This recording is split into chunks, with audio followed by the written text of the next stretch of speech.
Welcome है आपका मेरे चैनल में कॉमर्स कंसेप्चुअल स्टडी। तो आज जो हम टॉपिक डिस्कस करने वाले हैं उस टॉपिक का नाम है हमारा फंक्शन ऑफ कमर्शियल बैंक। हम पढ़ेंगे कि फंक्शन ऑफ कमर्शियल बैंक होते क्या है। जैसा कि मैंने मेरे पिछले वीडियो में आपको बताया था कि बैंक के प्राइमरी फंक्शन क्या होते हैं, वैसे ही हम पढ़ेंगे कि हाँ कमर्शियल बैंक के सेकेंडरी फंक्शन क्या है।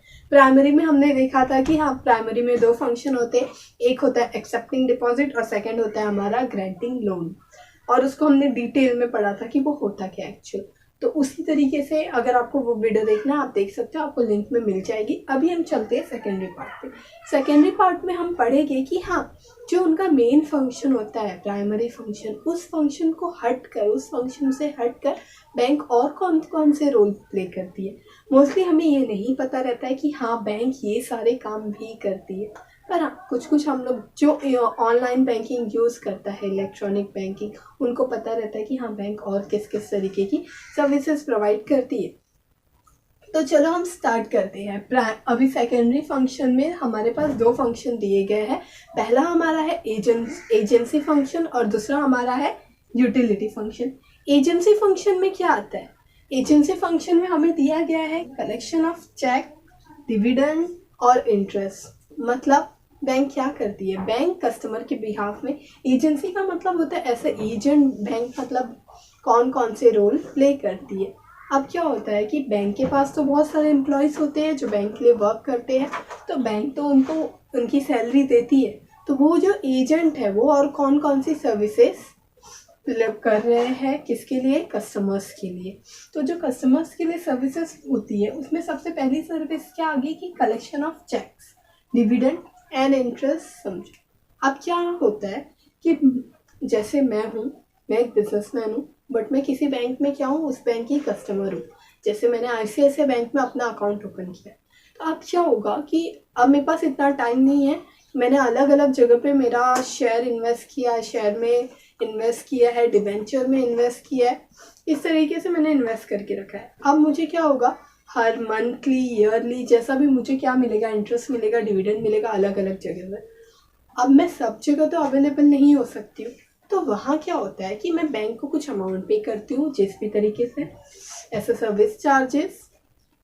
तो बैंक क्या करेगी, मुझे ये एक्स्ट्रा सर्विसेज प्रोवाइड करेगी मेरे बिहाफ पे। बैंक क्या करेगी, डिविडेंड मेरा रिसीव करेगी, मेरा इंटरेस्ट रिसीव करेगी, और कहीं का चेक अगर कलेक्ट करना रहेगा तो वो भी मेरे बिहाफ पे करेगी। तो ये काम तो एजेंट करते बैंक के, बट ये सारे काम क्या होता है बैंक के थ्रू किया जाएगा मेरे लिए। ओके, तो ये हमारा क्या, वहाँ क्या करना होगा, मुझे कंपनी में डायरेक्टली बैंक की डिटेल क्या करनी होगी, सबमिट करनी होगी, तो बैंक मेरे बिहाफ से कर लेगी। इस तरीके से मेरा एक काम बैंक करके दे रही है। अब दूसरे वर्क पे आते हैं, तो दूसरा क्या है, payment of rent, insurance premium. अब क्या हो रहा है कि मेरे बिहाफ पे रेंट, इंश्योरेंस प्रीमियम, साथ में इलेक्ट्रिसिटी बिल और भी बहुत सारे पेमेंट हमारे बिहाफ पे कौन करके देगा, यहाँ कौन करके दे रही है, बैंक। अब ये कैसे करके देती है, यहाँ क्या होता है, ECS आपने सुना होगा।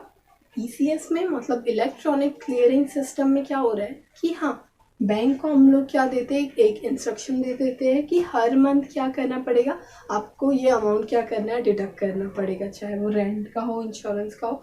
तो ये हम बस उसको सिलेक्ट कर लेते हैं ऑनलाइन ऑप्शन में, और वहाँ से क्या हो जाता है कि वो हम स्टैंडिंग इंस्ट्रक्शन होता है इसको, कि एक बार हम दे देते हैं तो हमारा कंटिन्यूस वो चालू रहता है जब तक हम उसको स्टॉप नहीं करते। तो ये भी फंक्शन एक तरीके से, ये भी सर्विस कौन प्रोवाइड करके दे रही है, हमारी बैंक। तो ये भी क्या जा रहा है एजेंसी फंक्शन में, कि हमारे बिहाफ पे हमारा इंश्योरेंस प्रीमियम, रेंट और जो भी है वो कौन पे कर रही है, बैंक। तो ये काम भी हमें जाकर करना नहीं पड़ेगा। तो ये हो गया। उसके बाद क्या आ गया, purchase and sale of securities. अब purchase and sale of securities में क्या है, यहाँ क्या होता है, RBI के रेगुलेशन के हिसाब से बताया गया है कि जो हमारी सिक्योरिटीज़ होती है, सिक्योरिटीज़ क्या होती है, शेयर्स, डिबेंचर्स, ये सब की वीडियो है आपको चैनल में मिलेगी, अगर चेक करना चेक कर सकते हो। वैसे जो शेयर्स होते हैं, डिबेंचर्स होते हैं, इन सब ये सारी क्या होती है, सिक्योरिटीज़ होती है, बॉन्ड्स। इन सबको क्या किया जाता है कि हमारे बिहाफ पे क्या करना रहेगा, सेल या परचेस कौन कर सकता है, बैंक। RBI के रेगुलेशन के हिसाब से बैंक ये काम कर सकती है, हमें क्या करना पड़ेगा, बस उन्हें परमिशन देनी रहेगी कि हमारे बिहाफ पे आपको करना है। तो यहाँ से ये सर्विस भी प्रोवाइड करके दी जा रही है। ये फंक्शन भी किसका है? बैंक का है। बैंक ये भी रोल प्ले करती है। फिर हम आते हैं act as trustee, attorney etcetera. अब यहाँ क्या होता है कि बैंक क्या करती है? वो एक्ट करती है। किसके मतलब कैसा एक्ट करती है? ट्रस्टी का, अटॉर्नी का। मतलब अभी क्या होता है कि जब हमें कुछ एग्रीमेंट करना रहता है, प्रॉपर्टी लेना रहता है या कुछ भी तरीके से, तो वहाँ क्या होता है कि हमें कोई थर्ड पर्सन चाहिए रहता है जिसको हम लोग क्या बना सकते हैं? हम बना सकते हैं उसको ट्रस्टी। तो यहाँ क्या होता है कि हाँ, बैंक अब किसी पर्सन को हम ट्रस्टी बनाने से अच्छा है बैंक को उस जगह पे बना दे, वो तो ज़्यादा सेफ रहेगा। तो यहाँ क्या होता है कि बैंक भी एक्ट एज अ ट्रस्टी करती है। तो यहाँ क्या होता है, बैंक उसके कुछ चार्जेस लेती है बट बैंक ये रोल भी प्ले करती है। तो ये अच्छा है। फिर उसके बाद हमारा आ गया preparation of income tax returns. अब क्या होता है कि बैंक इनकम टैक्स रिटर्न्स भी क्या करके देती है? प्रिपेयर करके देती है। किसका? कस्टमर का।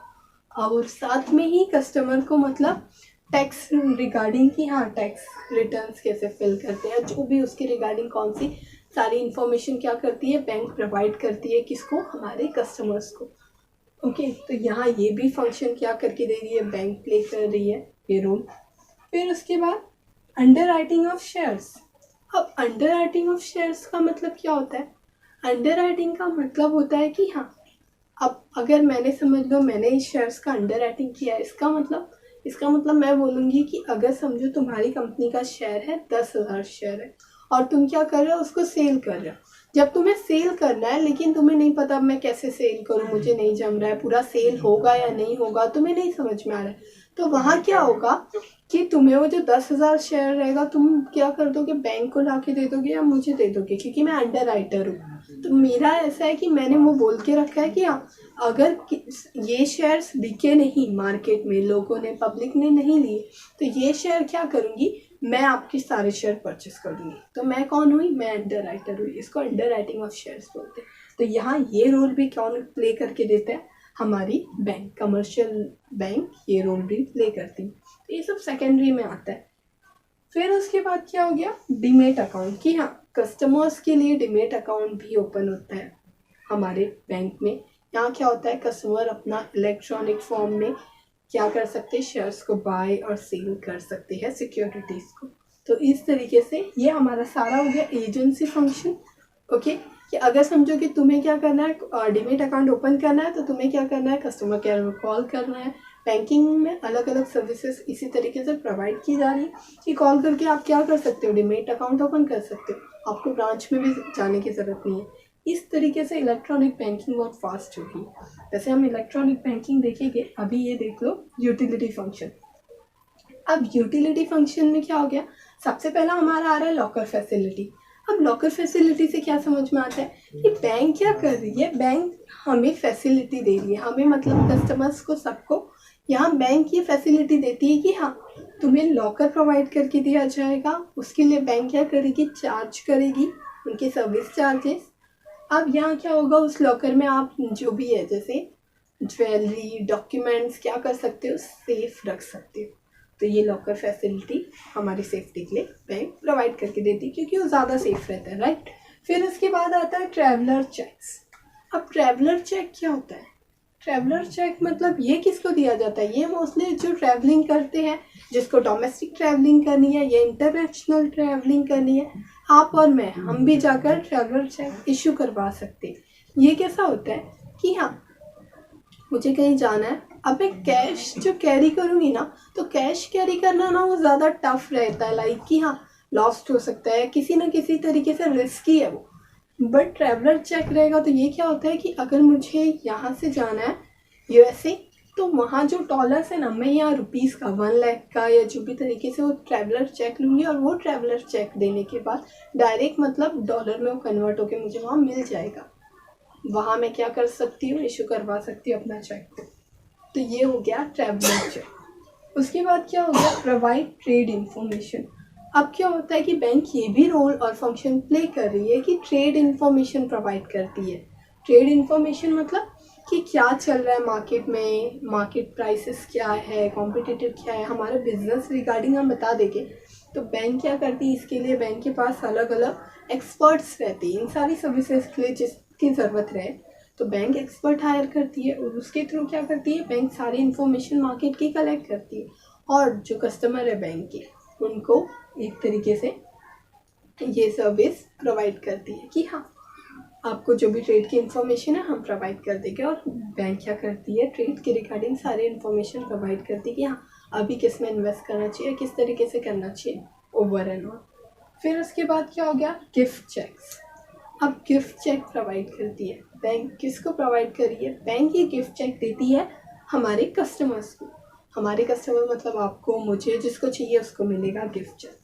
तो ये वाली सर्विस, ये वाली भी फंक्शन क्या कर रही है, बैंक प्रोवाइड करती है। गिफ्ट चेक मतलब शादी में देना है या किसी की बर्थडे पार्टी है, हमें वो जो चेक देना रहेगा वो एक तरीके से वो हो जाएगा। गिफ्ट चेक हम क्या कर पाएंगे, इशू कर पाएंगे। तो ये सारे हमारे क्या हो गया, फंक्शन ऑफ कमर्शियल बैंक। और ये कौन से फंक्शन है, सेकेंडरी फंक्शन। प्राइमरी फंक्शन की मैंने आपको वीडियो बनाई हूँ, आपको देख सकते हो।